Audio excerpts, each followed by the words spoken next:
मङ्गलाभरणाङ्घ्रिये मङ्गलानां निवासाय श्रीनिवासाय मङ्गलम् सर्वावयव सौन्दर्य सम्पदां सर्वचेतसां सदा सम्मोहनायास्तु वेङ्कटेशाय मङ्गलम् नित्याय निरवध्याय सत्यानन्दचिदात्मने सर्वान्तरात्मने श्रीमद्वेङ्कटेशाय मङ्गलम् स्वतः सर्वविदे सर्वशक्तये सर्वशेषिणे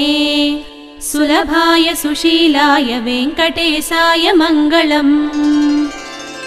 परस्मै ब्रह्मणे पूर्णकामाय परमात्मने प्रयुञ्जे परतत्त्वाय वेङ्कटेशाय मङ्गलम् आकाशतत्त्वमश्रान्तमात्मनामनुपश्यताम् अतृप्तामृतरूपाय वेङ्कटेशाय मङ्गलम् प्रायस्वचरणौ पुंसां शरण्यत्येन पाणिना कृपया दिशते श्रीमद्वेङ्कटेशाय मङ्गलम्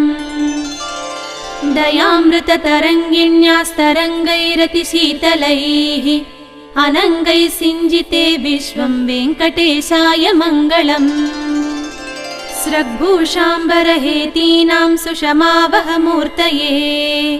सर्वार्तिशमनायास्तु वेङ्कटेशाय मङ्गलम् श्रीवैकुण्ठविरक्ताय स्वामी पुष्करिणीतटे रमया रमामाणाय वेङ्कटेशाय मङ्गलम् श्रीवैकुण्ठविरक्ताय स्वामी पुष्करिणीतटे